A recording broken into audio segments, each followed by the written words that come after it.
오늘 하나님께서 우리에게 주시는 말씀은 제자됨의 조건입니다. 오늘 본문은 이제 드디어 그 시간이 다가온 것이지요. 오늘 본문부터 19장 27절까지는 예수님께서 갈릴리를 떠나서 본격적으로 예루살렘에 입성하시기 직전의 6개월을 증거합니다. 그 6개월 동안에 예수님께서는 유대에서 또 베레아 지역에서 당신의 사역을 진행하십니다. 그래서 9장부터 13장까지 13장 어느 부분까지는 후기 유대 사역, 그 다음에 이제 이어지는 베레아 사역이 있고요. 그다음에 최후 순회 전도 기간이 있고, 그리고 나서 실제로 예수님께서 예루살렘에서 십자가형에 처해지는 내용으로 이렇게 구성이 되어 있습니다. 보면 예수께서 승천하실 기약이 차감해 예루살렘을 향하여 올라가기로 굳게 결심하시고, 승천한다라는 말이 우리나라 말로도 오를 승자 쓰지요. 하늘로 오르다 이런 뜻인데요. 여기에 기약이다 하는 것은 이미 요게 시간이 정해졌었다 이겁니다. 그래서 이거는 예수님께서 현재 원래는 하나님과 동일 본질이셨잖아요. 본체셨지만 함께 여길 것으로 함께 취할 것으로 여기지 아니하시고 친히 성육신하셔서 비하의 상태가 됐죠.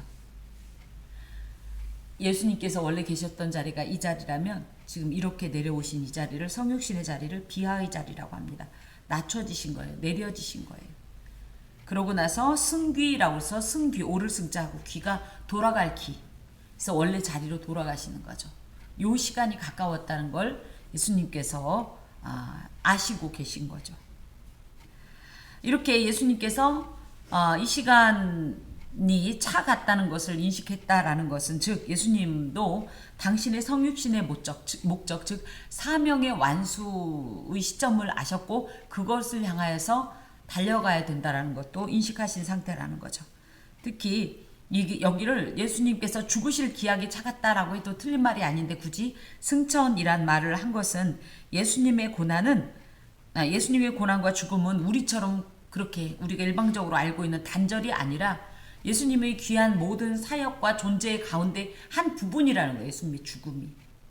그래서 우리의 죽음과는 워낙은 다릅니다. 인간의 죽음은 뭡니까? 굳이 얘기하면 이제 끝난 거 아닙니까? 근데 예수님은 뭐예요? 이 예수님의 수많은 어떤 이런 사역 중의 한 부분이라는 것을 이곳에 담고 있습니다. 특히 승천이라는 것은 비하의 신분으로 계셨던 분이 당신의 본체로 올라가신다는 뜻으로 영광을 취득하신다, 내지는 영광의 자리로 복귀하신다는 의미를 가지고 있어요. 특히 또 여기에 기약이 차갔다 할 때 이 찼다라는 것은 쉼플레로란 말로 완성됐다, 성취됐다 이런 것을 의미합니다. 그래서 예수님께서 승천을 통하여서 하나님께서 주신 성육신적 사명을 성취할 시간이 점점 다가왔다. 그리고 이런 걸 통해서 자꾸만 알 수 있는 것은 정해졌다라는 것으로 해서 어쩔 수 없이 예수님께서 떠밀려서 십자가를 지신 것이 아니라는 거예요. 어쩌다 보니까 십자가에 못 박혀 죽은 것이 아니라 애초부터 이런 모든 일들은 하나님의 뜻에 예정되었던 일들이고 그 일은 지금 점점 실현되고 있다. 그랬더니 그것을 아신 예수께서는 예루살렘을 향하여 올라가야겠다라고 굳게 결심하셨다는 거예요. 일단 육안적으로 볼 땐 예루살렘을 향해서 올라가시는 것은 유대 사역을 위해서 올라가시는 거예요. 갈릴리 사역을 마무리하고 이제 유대 사역을 향해서 올라가는 거지만 궁극적으로는 무엇이냐면 죽으러, 십자가에 그 성육신의 정점을 찍으러 지금 예루살렘으로 향하고 계신 것이다. 그것은 곧 십자가의 길이고 고난의 길이고 가장 고통스럽고 처절한 순간일 겁니다. 그래서 우리가 예수님께서 이런 행동을 하신 것을 통해서 받을 수 있는 귀한 교훈은 뭐냐면, 우리에게 맡겨진 사명을 끊임없이 인식해야 한다는 거예요. 기억하고 있어야 된다는 거예요. 예수님께서 갈릴리 사역에서 수많은 이적들을 행하고 수많은 무리들로부터 인간적인 어떤 인기를 얻었을 때 그것을 가지고 연연해하고 그것에 만족하고 그것에 취해 계시지 않고 예수님 끝까지 예루살렘을 향하여 고정하셨다. 십자가를 향하여 고정하셨다. 여기에 그런 내용은 되어 있지 않지만 굳게 결심하시고라는 말은 스테리조라는 말로 어떤 쪽을 향해서 얼굴을 딱 돌리고 그걸 움직이지 않았다 이런 뜻이. 예수님의 육신은 갈릴리에서 수많은 사역들을 한 것 같지만 예수님의 얼굴은 늘 어디를 향해 있었다? 예루살렘, 그 십자가를 향해. 하나님께서 예정하신 그 일로 인하여서 온 인류를 구원하실 그 십자가를 향해 늘 고개를 돌리고 계셨다. 그런 의미에서 우리는 하나님께서 우리에게 주신 사명에 대하여서 어떤 태도를 가지고 있는가를 생각해 볼 수 있겠습니다. 예수님의 사명에 비하면 우리는 사명도 아니에요. 따지고 보면. 그렇죠? 굳이 우리에게 사명이라면 우리 자신을 이겨야 하는 것? 이랄까? 그렇죠? 그런데 우리는 이게 너무 무거워요. 그렇죠? 피하고 싶고 어지간하면 타협하고 싶고 모른 척해서 넘어가고 싶고 잊어버리고 싶죠. 차라리 잊어버리고 싶죠. 사명 얘기하는 거 제일 힘들잖아요. 그런데 예수님은 어떻게 하셨다? 당신이 가야 할 길에 꽂혀있는 표대를 향해서 얼굴을 고정시키고 거기서 눈을 결코 떼지 않았다. 받은 사명을 끝까지 결행하려는 이런 모범을 보여주셨다. 그것이 하나님의 뜻이기 때문에 설령 죽음이라 할지라도 말입니다. 그랬더니 이제 그렇게 결심을 하셨고 이제 생각을 한 것이 사자들을 앞서 보내셨어요. 왜 그랬냐고 그랬더니 그들이 가서 예수를 위하여 준비하려고. 그래서 사마리아인의 한 마을을 통해서 그곳을 통과하고 그래서 예루살렘에 도착해서 예수님의 유대 사역을 이제 본격적으로 진행하려고 이런 제 사자들을 앞서 보내시는 일을 하셨지요. 그런데 53절에 뜻밖의 이 장면이 있습니다. 예수께서 예루살렘을 향하여 가시기 때문에 그들이 받아들이지 아니하는지라. 이 그들은 누구냐면 사마리아인들이에요. 예수님께서 유대를 올라가시기 위해서 어느 길을 관통하시길 원했냐면 사마리아라는 지역을 관통하길 원하셨어요. 근데 이 그러니까 갈릴리라는 곳에서 예루살렘까지 가려면 이게 제일 최단 거리가 바로 사마리아를 통과하는 거예요. 그래서 예루살렘에서 사마리아까지 마치 지름길처럼 이렇게 이용하는 거리가 보통 120km였다고 해요. 그러니까 한 3일 정도 걸으면 도착하는 거리였는데 만약에 예루살렘을 갈 때 갈릴리라는 곳에서 이게 이제 갈릴리입니다. 이 지형적으로 갈릴리가 위에 있고요. 유대 예루살렘이 아래에 있고 사마리아가 이 가운데 있어요. 근데 이 갈릴리에서 이렇게 직선거리로 내려오면 예루살렘이 금방 도달하는데 이게 120km인데 만약에 이 사마리아에서 못 가게 하면 어떻게 되냐면 이쪽 요단 협곡으로 넘어와야 돼요. 그래서 여기로 넘어오고 또 이 골짜기가 엄청나게 깊어요. 그리고 위험해요.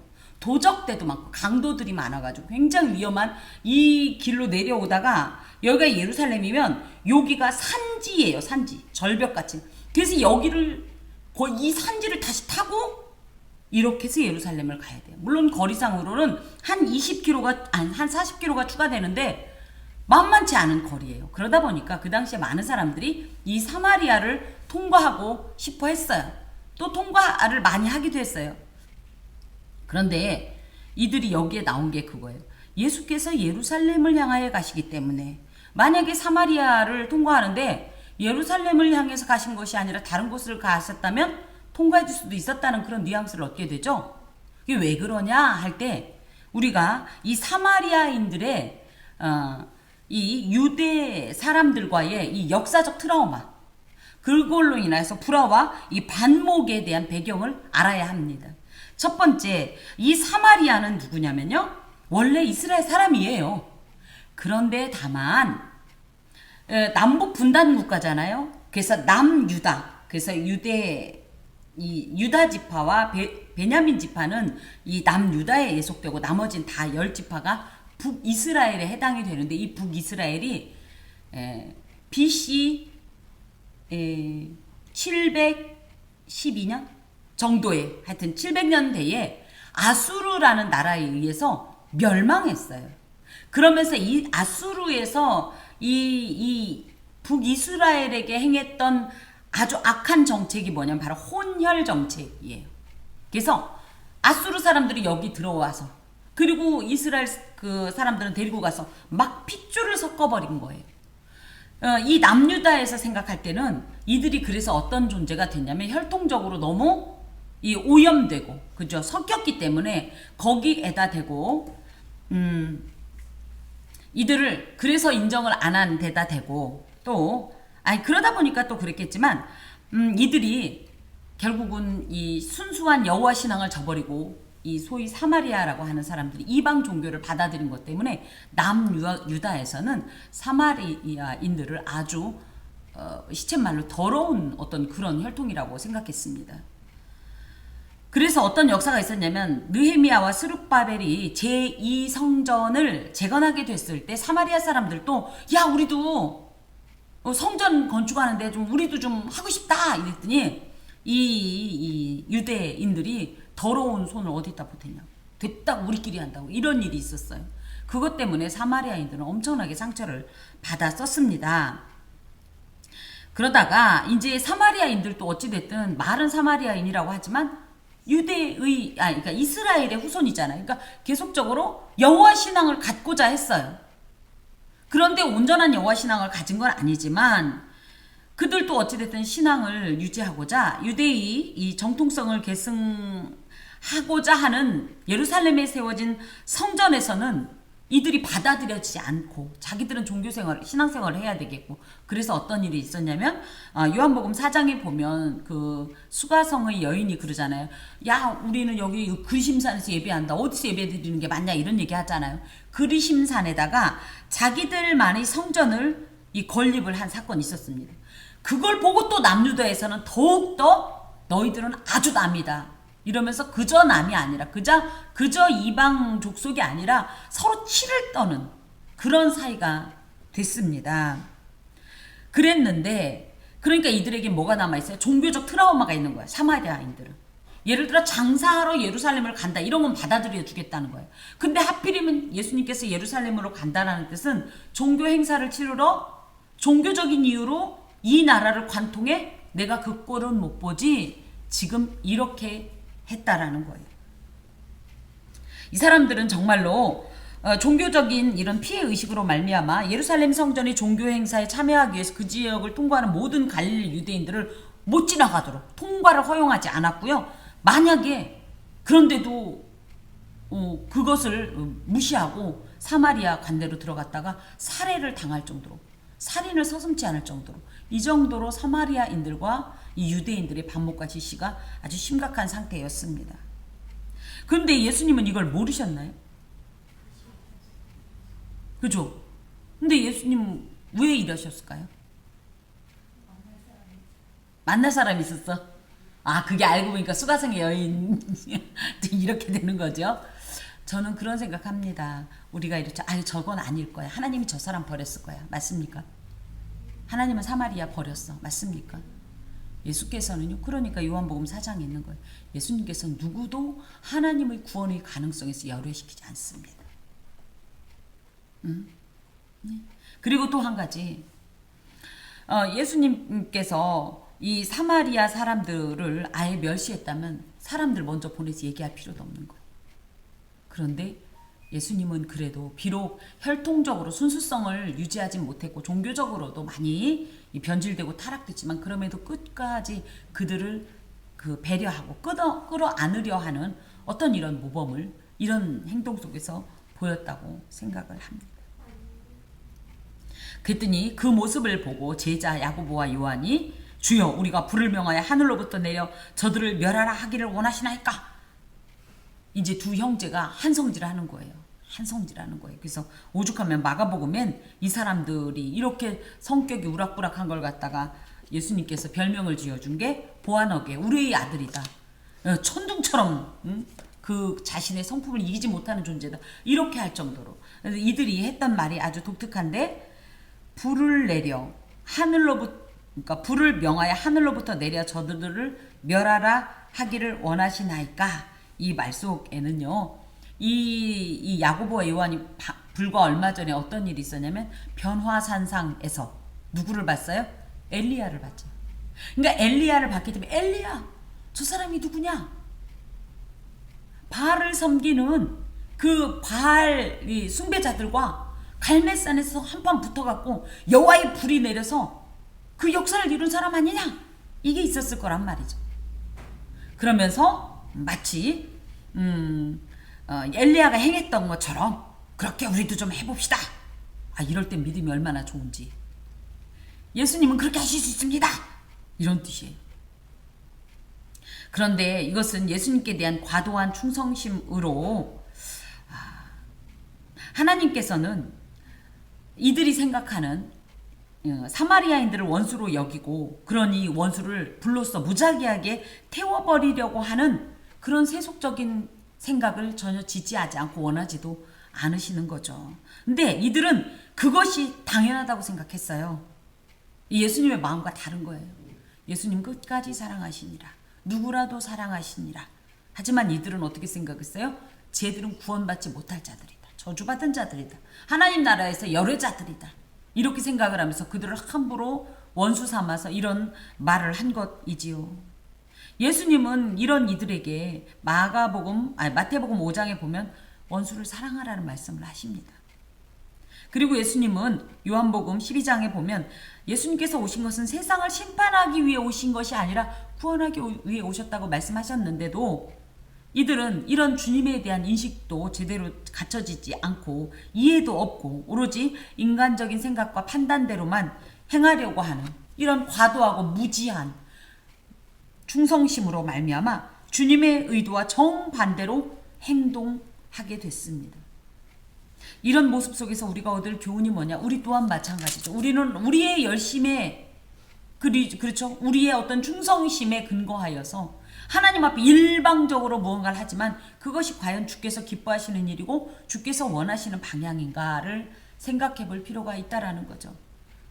우리는 우리가 하면 될 것 같지만 주님은 그것이 내가 원하는 게 아니었다고 하면 우리만큼 이 어리석고 안타깝고 항상 어떤 일을 할 때는 하나님께서 이 일을 기뻐하실까? 이것을 당신께서 선하게 쓰실까? 하는 분별력과 판단을 가지고 행동하셔야 되겠습니다. 그랬더니 예수님께서 돌아보시며 꾸짖으시고 함께 다른 마을로 가시니라. 예수님께서 그렇게 말하는 그들을 그거 아니다라고 말씀하셨어요. 이것에 대한 돌아보시며 꾸짖으시고 하고 근데 뭐라고 꾸짖으셨냐가 어떤 사본에 돼 있어서 제가 좀 읽어봅니다. 그리고 그는 말씀하셨다. 너희들이 영에 속한 자들이라는 사실을 알지 못하는구나. 진실로 인자는 사람들의 생명을 멸하기 위함이 아니라 구원하기 위하여 왔노라. 이렇게 말씀하셨다는 거예요. 물론 이 본문에는 없지만 우리는 누구냐? 영에 속한 자들이다. 하나님의 영에 속한 자들이다. 거룩한 영에 속한 자들이라는 생각을 하고 우리의 모든 언행 심사를 살펴서 하나님께 속한 자답게 살아야 하는데 그렇지 못하고 도리어 그렇게 살아가는 주님의 반대편에 서서 너희 입장에서만 생각하고 행동하는구나. 그러지 말라라는 말씀이시죠. 이런 모습을 보면서 그러면서 어떻게 해요? 그 마을로 관통하지 않고 그야말로 돌아 가셨다는 얘기예요. 이런 모습 속에서는 예수님의 비폭력적 평화주의를 읽어볼 수가 있습니다. 간디가 아니라 예수가 원조입니다. 예수님은 어떤 것들이 있을 때 그것을 일방적으로 배척하기보다는 상황을 따라서 정말 비본질적이고 얼마든지 융통할 수 있고 유연하게 대처할 수 있는 것이 있다고 하면 관용적인 태도로 수용해졌고요. 또 그 다음에 유연하게 대처하셨어요. 한편 복음은 어떤 그걸 배척하는 일을 보복하는 것이 복음이 아니에요. 복음은 주님처럼 할 수만 있다면 관용적으로 대하되 끝까지 포기하지 않는 것이 중요하지 그 자리에서 그 복음을 거부했다고 해서 그를 복수하거나 원망하거나 비방하거나 어떤 심판하려고 하는 행동들은 예수님의 이 어떤 그 모범과 전혀 닮지 않았습니다. 자, 그러면서 이제 길을 가실 때 일어난 일이에요. 예루살렘으로 올라가는데 놀랍게도 세 가지 에피소드가 있었어요. 첫 번째, 어떤 사람이 여쭤보되 어디로 가시든지 나는 따르리이다. 예수께서 이르시되 여우도 굴이 있고 공중의 새도 집이 있으되 인자는 머리 둘 곳이 없도다 하시고, 그래서 여기에 길 가실 때에, 그러니까 우리가 볼 때는 그냥 하나의 길을 가셨을지 모르지만 이 길이라는 것은 뭐예요? 예수님과 그 제자들의 어떤 생활 방식을 의미하기도 해요. 그래서 예수님께서 살아가시는 그 제자들과의 있던 생활 방식을 보고, 그래서 이제 그 어떤 사람이 자발적으로 예수님의 제자가 되기로 이렇게 청원을 드린 거지요. 그랬을 때 예수님께서 하셨던 말씀이, 우리 같으면 어떻게 할까요? 누가 우리 교회 와서 열심히 일하겠다고 하면 환영하죠. 예수님께서는 무슨 얘기를 하냐면 그 사람의 그 목적을 감지하셨던 것 같아요. 무엇? 예수님께서 예루살렘으로 간다라는 것은 곧 왕이 되실 어떤 그런 길을 간다라고 생각을 했고, 그 길을 자기도 동참하여서 그 영광에 함께 그 영광을 취하고자 하는 이런 목적이 있는 걸 아시고, 예수님께서 굉장히 실망스러운 말씀을 해주시는 것이, 나는 이런 삶이다. 여우도 굴이 있고 공중의 새도 집이 있으되 인자는 머리 둘 곳이 없을 정도로 이렇게 많은 사람들이 때로는 예수님의 길을 배척하고 반대하고 또 따돌림을 당할 수도 있고, 무엇보다도 무엇 해주겠다라는 기약도 없고 노숙을 밥 먹듯이 해야 되고 또 늘 피곤하고 굉장히 위태하고 위험한 길을 이렇게 걷는 길이 사실은 나의 길인데, 네가 지금 원하는 그 길과는 전혀 다른 이 길을 네가 따라올 수 있겠느냐? 지금 이런 말씀이에요. 그런 의미에서 예수님의 제자가 되기 위해서는 편안하고 안락한 삶을 뒤로하고 이 모든 삶, 예수께서 지금 걷고 있는 이 예수님의 길을 기꺼이 받아들일 수 있는 마음의 자세가 될 때 가능합니다. 할 수 있을까요? 아까 우리 은사 테스트 하면서, 그쵸? 우리가 누군가를 구제하기 위해서 우리 자신의 것을 아끼고 우리는 청빈하게 사는 어떤 삶을 기뻐하는가? 저는 거기에 3점 못 줬어요. 자, 그러면서 예수님께서는 이 길이 결코 영광과 인간적 만족을 위한 길이 아니며 도리어 이 길에 동참하는 순간 당신의 삶은 고난과 희생일 뿐이다 라는 말씀을 하시면서 당신 자신의 현실을 적나라하게 노출해 주시는 거예요. 나 이런 상태인데도 따라올래? 여기엔 안 나와 있습니다만은 그 사람은 따라갔을까요? 아니면 안 따라갔을까요? 우리가 예수님을 믿는 나름의 목적이나 기대가 있는데 그것이 충족되지 않을 때 많은 사람들이 떠나가는 것을 봅니다. 예수님의 제자라면 우리의 기대와 무관하게 하나님의 목적에 순종하면서 그 길을 따르는 것이 합당합니다. 또 두 번째 에피소드가 있습니다. 또 다른 사람에게 나를 따르라 하시니, 아까는 나를 따른다고 했을 때 실망스러운 말씀하시더니 또 다른 사람한테는 예수님께서 follow me 이런 말씀을 하신다는 거죠. 이 나를 따르라 라는 말은 누가복음 5장에서 레위를 소명하실 때도 이 말씀을 쓰셨습니다. 그때 레위는 어떻게 했어요? 레위가 마태잖아요. 어떻게 했어요? 이 모든 것을 다 버리고 그냥 쫓아갔잖아요. 그랬더니 이 사람은 어떤 반응을 보이냐면 그가 이르되 나로 먼저 가서 내 아버지를 장사하게 허락하옵소서.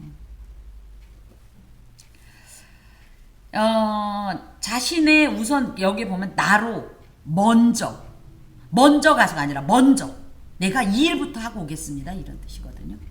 이것은 프로톤이란 말로 나의 우선순위가 무엇인가를 밝히고 있어요.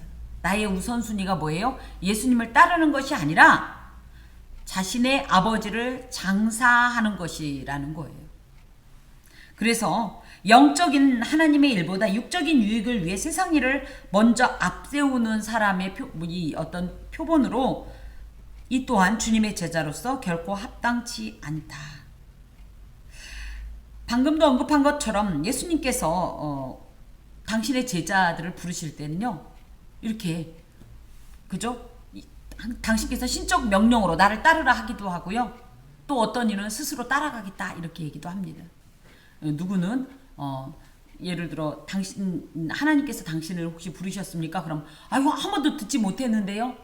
일 수도 있고 또 누군가는 내가 먼저 제가 당신을 따르겠습니다. 이렇게 고백할 수도 있다라는 거죠. 하나님은 어떤 이 따름을 기뻐하실까요? 근데 이런 놀라운 사실이 있는 게요. 예수님께서 이렇게 말씀하셨어요. 뭐라고요? 나를 따라와라. 이렇게 신적 명령을 했음에도 불구하고 보면 이 사람이 뭐라고 했냐면 죽은 자 나 그게 급한 게 아니에요 하면서 일종의 거부를 했어요. 이게 가능할까요? 예, 가능합니다. 이게 좋다는 얘기는 아니지만 아무리 이 사람이 거부할 수 있는 신적 명령이라도 그 사람이 순종하지 않으면요.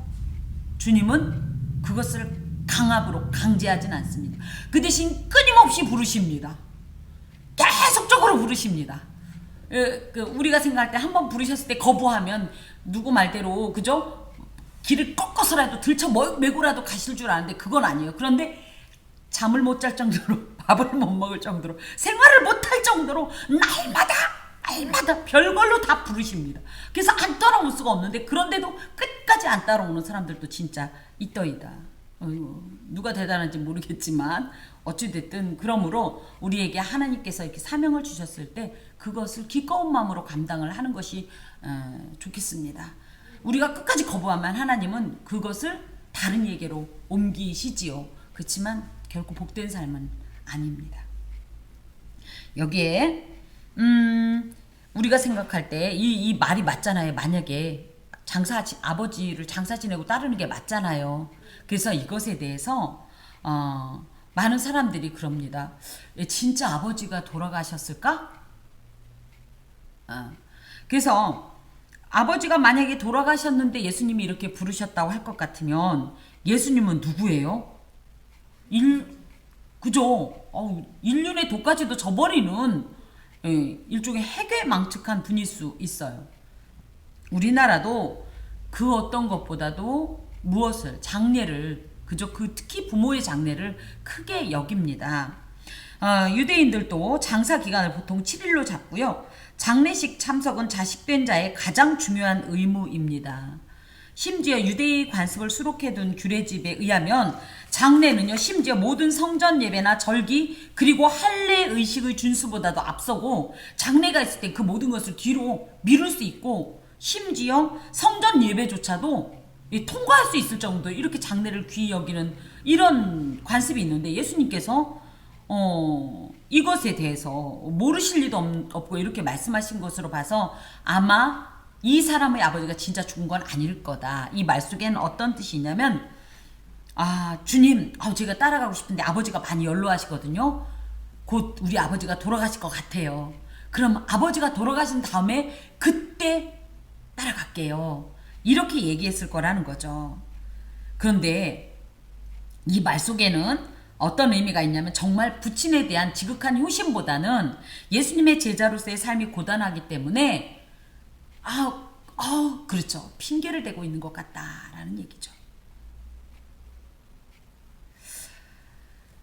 여기에는 주여라는 표현이 나와 있지 않지만 원어상에는 주여라는 말이 있대요. 이게 무슨 말이냐? 예수님을 주님이라고 부를 정도로 예수님의 주권을 인정하고 예수님은 하나님이십니다 라고 말하지만 정작 본인은 복음 전파하는 것보다 다른 어떤 인간적인 일들을 더 우선순위로 두고 있는 이런 모습이라는 거죠. 그랬더니 이르시되 죽은 자들로 자기의 죽은 자를 장사하게 하고 너는 가서 하나님의 나라를 전파하라. 죽은 자들로 자기의 죽은 자들을 장사하게 하고 이게 무슨 말일까요? 이 예수님의 제자는 죽음의 일에 관여하는 제자예요? 생명의 일에 관여하는 제자예요?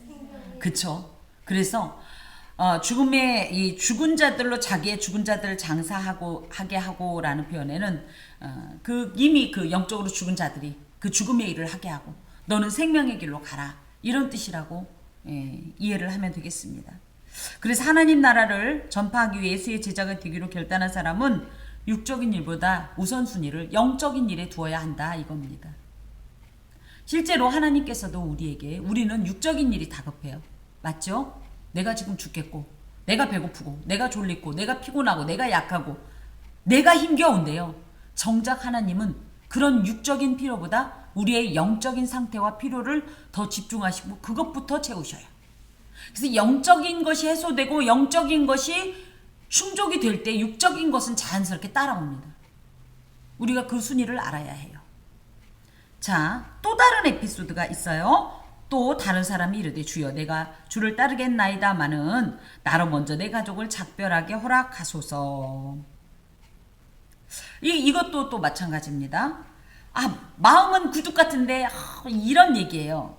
그러면서 내 가족과 작별 인사를 하고 싶습니다. 그런데 막상은 작별 인사를 하러 갔는데 우리 지난주에도 서원에 대한 얘기를 했지만 작별 인사를 하러 갔더니 연로하신 예를 들어 부모님이 내 눈에 흙이 들어가기 전까지는 넌 움직일 수 없다 이렇게 하면 어떡할 거예요. 그쵸? 그런 것들을 전혀 염두에 두지 않고 그저 인간적인 어떤 것에만 이 치중해서 그걸 우선순위로 두고 지금 예수님께 말씀드리고 있는 내용이에요. 여기에 보면 59절에 나를 따르라를 여러 사람한테 했는데 그 중에 한 사람이 얘기한 건지 아니면 그거 있죠. 우리 김 집사님한테 제가 나를 따르라 했으면 그 다음에 우리 집사님들이 어떻게 해서 그 다음에 내 순서인데 이럴 수도 있겠죠. 그래서 얘기했는지 모르겠으나 어찌됐든 자발적이었건 아니면 누군가의 권면에 의해서였건 이 사람은 분명히 자기가 생각할 때 이 인간적인 입지로 생각한다면 지금 상황으로 생각한다면 내가 예수의 제자로 나가는 것이 합당하고 마땅하지만은 나는 아직 마음의 결단을 못했습니다. 지금 이렇게 얘기하는 거예요. 그랬더니 예수님께서 손에 쟁기를 잡고 뒤를 돌아보는 자는 하나님 나라에 합당하지 아니하니라. 여러분 쟁기질 안 해보셨죠? 근데 쟁기질 하는 분들은 연상이 되지요. 자, 소가 앞서 가고 그 다음에 쟁기라는 이 농기구를 뒤에서 그죠? 매단 농기구를 잡고 농부가 따라갑니다. 그럼 밭은 원래 누가 가는 거예요? 소가 가는 거죠. 쟁기질도 소가 하는 거죠. 그런데 보세요. 그렇다고 소가 뒤에 눈이 있는 것도 아닌데 소가 앞을 향해 가는데 농부가 이렇게 하고 가면 소가 어디로 가는 줄 아세요? 농부의 눈길 따라 간다는 거예요. 농부와 소가 하나를 바라보고 가야 그 목적지로 간다라고 얘기를 합니다. 그런 것처럼 우리가 예수의 제자로 나서려고 한다고 하면 주님께서 바라보시는 주님께서 목적하시는 그것을 향해서 함께 나가는 사람이 진정 제자된 사람이라는 거죠. 제자라고 부름 받았지만 맨 뒤 다른 생각하고 뒤돌아보고 롯의 첫처럼 뒤돌아보면서 아쉬워하면서 이렇게 달려가는 사람은 결코 예수의 제자로 합당한 자가 아니라는 얘기예요. 특히 이제 뒤를 돌아본다라는 얘기는 어떤 일에 대해서 후회하거나 망설이거나 주저한다라는 뜻인데요. 예수님께서 이 말씀을 하시는 것은 그러지 말라는 거예요. 어떤 일을 하기로 한번 결단하고 시작하면 그 결정에 대해서 갈등하거나 후회하거나 다른 사람의 눈치를 살피지 말고 정말 꿋꿋이 그 길을 나아가라는 거예요. 우리 소위 말하는 팔랑귀란 말 있죠. 그죠? 이렇게 결단을 했는데 누가 얘기하면 이쪽으로 누가 얘기하면 저쪽으로 이렇게 하는 사람은 결코 그 일을 이룰 수 없다라는 거예요. 그런 사람은 하나님 나라의 하나님 나라의 사명, 나라에 대한 사명, 나라를 전파하고 선포하기에 하기 위해 부르신 이 사명자로 결코 합당치 않다. 이건 제자가 아니다. 이런 말씀입니다. 예수님께서는 제자로 헌신하기로 결단한 사람들이 중도에 후회하며 돌이키는 것을 원치 않으세요. 내가 죽으면 죽으리다. 이르면 이르리다. 빼앗기면 빼앗기리라. 손해를 보면 손해를 보리이다 하는 마음으로 완전하게 집중하여 헌신하는 것을 원하고 이것이 주께서 원하시는 제자도라는 거죠. 그러면 하나님 나라에 합당한 자는 누굴까? 하나님이 원하신 일을 기꺼이 행하는 자겠죠. 하나님께서 제자들을 통해서 원하시는 것이 무엇일까요? 예수께서 하셨던 일을 계승하는 겁니다. 주님이 하신 일이 뭐예요? 하나님 나라를 전파하고 또 하나님의 말씀을 가르치고 또 무엇 하셨습니까? 병자를 고치시고 하는 이 모든 예수님의 사역을 계승하는 자가 하나님 나라에 합당한 자죠. 그래서 오늘 말씀의 제목이 제자됨의 조건이다 할 때 제자는 어때야 되냐? 예수께서 51절에 굳게 결심하고 무엇을? 예루살렘을 향하여 올라가기로 십자가의 죽음을 향하여서 고정하시고 라는 것처럼 우리도 주님의 이름으로 받은 바 사명에 대해서 굳게 결단을 하여야 합니다. 두 번째로는 이 제자 야고보와 요한의 이런 행동들을 보면서 아직도 변화되지 않은 제자들의 모든 어떤 인격적인 모습들, 이 행태들을 보게 되는데 하나님 앞에서 여전히 나대로 가지고서는 온전한 제자의 길을 갈 수 없다. 나를 철저히 비워야 한다. 더하여서 예수님의 제자는 어떤 사람이냐? 안정된 생활을 포기할 각오를 한 자다. 설령 그것이 십자가의 고난과 죽음이라 할지라도 말입니다. 또 예수님의 제자가 되려면 또 어떤 사람이 되어야 되냐면 합당하냐면 하나님 나라를 최우선 순위로 생각하고 가장 소중한 가치를 위해서 최우선 순위를 기꺼이 결정할 수 있는 자가 예수님의 온전한 제자의 어떤 조건이 되겠습니다. 마지막으로 무엇입니까? 손에 쟁기를 잡고 뒤를 돌아보는 자. 그래서 주님을 향해서 갈 수도 없고 세상을 향해서 갈 수 없어서 갈팡질팡하는 이런 자. 이렇게 세상의 일에 미련을 가진 자는 예수님의 제자로서 합당치 않습니다. 그래서 세상의 일에 미련을 버리는 결단을 할 수 있는 자가, 그래서 세상이 주고 또 줄 수 있는 갖은 풍요와 누림 등을 기꺼이 내어버리고 비록 손해가 있다 할지라도 계산이 아무리 안 맞는다 할지라도 어찌되었든 주께서 명하신 길을 가는 자가 진정 제자됨의 조건에 합당한 자입니다. 오늘 우리에게 주님은 말씀하십니다. 네가 제자가 되려고 하느냐? 나를 따르고자 하느냐? 이 모든 것을 우리가 깊이 숙고하고 이에 합당한 삶을 살아드림으로 진정 주님의 제자로서의 삶을 살아가는 저와 여러분이 되기를 간절히 소망합니다. 기도하겠습니다. 주님 감사합니다. 말로는 주님을 따르고자 하지만 우리에게 여러 가지 우리가 쳐놓은 장애가 있고 함정이 있고 올무가 있습니다. 이것이 오히려 우리의 영혼을 괴롭게 하는 것이 맞지만 우리는 육신적으로 그것들 때문에 오히려 잘됐다 싶을 때도 있습니다. 이 모든 마음을 용서하여 주옵소서. 하나님을 최우선 순위로 또 하나님 나라의 가치를 최우선의 가치로 최고의 가치로 여기며 살아가게 하시고 안정되고 풍요로운 삶을 기꺼이 버릴 수 있는 각오도 주시고 주여 나를 버리고 주님의 결단에 동참할 수 있는 그런 결단도 주시어서 한 주간도 주님의 이름으로 승리하며 주님의 제자다운 삶을 살아갈 수 있도록 도와 주옵소서. 예수 그리스도의 이름으로 기도하오며 주 예수 그리스도의 은혜와 하나님의 사랑과 성령의 교통하심이 은총을 입은 함께하는 교회의 모든 권속과 그 삶에 영원히 함께하옵시기를 간절히 축원하옵나이다. 아멘.